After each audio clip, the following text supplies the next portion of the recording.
یہ بہت ہی اہم اور نہایت ہی شاندار قرآنی واقعہ ہے، اور اسی واقعے کی وجہ سے قرآن مجید کی اس سورہ کا نام سورہ بقرہ یعنی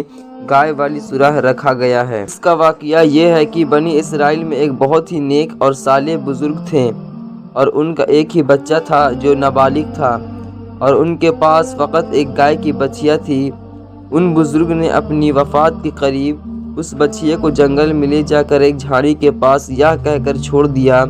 کہ یا اللہ، میں اس بچیا کو اس وقت تک تیری امانت میں دیتا ہوں کہ میرا بچہ بالغ ہو جائے۔ اس کے بعد ان بزرگ کی وفات ہو گئی، اور بچیا چند دنوں میں بڑی ہو کر درمیانی عمر کی ہو گئی، اور بچہ جوان ہو کر اپنی ماں کا بہت ہی فرما بردار اور نہایت ہی نیکوکار ہوا۔ اس نے اپنی رات کو 3 حصوں میں تقسیم کر رکھا تھا، ایک حصے میں سوتا تھا، ایک حصے میں عبادت کرتا تھا، اور ایک حصے میں اپنی ماں کی خدمت کرتا تھا، اور وہ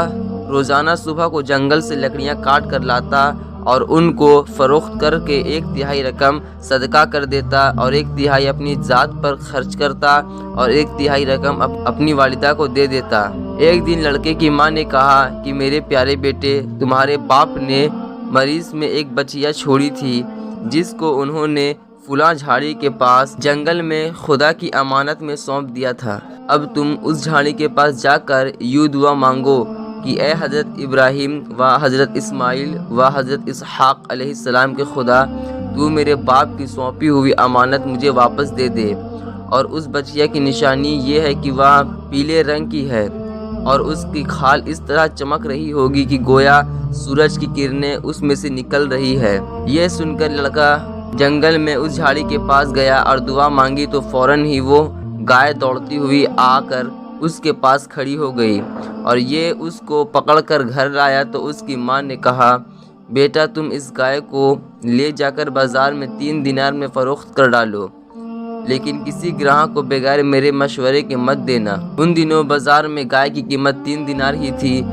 بازار میں ایک گراہک آیا جو در حقیقت فرشتہ تھا۔ اس نے کہا کہ میں گائے کی قیمت 3 دینار سے زیادہ دوں گا، مگر تم ماں سے مشورہ کیے بغیر گائے میرے ہاتھ فروخت کر ڈالو۔ لڑکے نے کہا کہ تم چاہے جتنا بھی زیادہ قیمت دو، مگر میں اپنی ماں سے مشورہ کیے بغیر ہرگز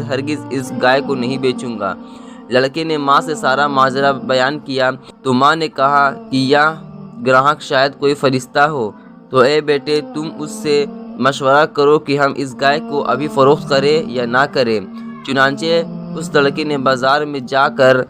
اس گراہک سے مشورہ کیا تو اس نے کہا کہ ابھی تم اس گائے کو فروخت نہ کرو، آئندہ اس گائے کو حضرت موسیٰ علیہ السلام کے لوگ خریدیں گے،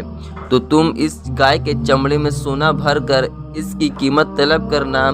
تو وہ لوگ اتنی ہی قیمت دے کر خریدیں گے۔ چنانچہ چند ہی دنوں کے بعد بنی اسرائیل کے ایک بہت مالدار آدمی کو جس کا نام عامل تھا، اس کے چچا کے دونوں لڑکوں نے اس کو قتل کر دیا اور اس کی لاش کو ایک ویرانے میں ڈال دیا۔ صبح کو قاتل کی تلاش شروع ہوئی، مگر جب کوئی سراغ نہ ملا تو کچھ لوگ حضرت موسیٰ علیہ السلام کی خدمت میں حاضر ہوئے اور قاتل کا پتہ پوچھا تو آپ نے فرمایا کہ تم لوگ ایک گائے ذبح کرو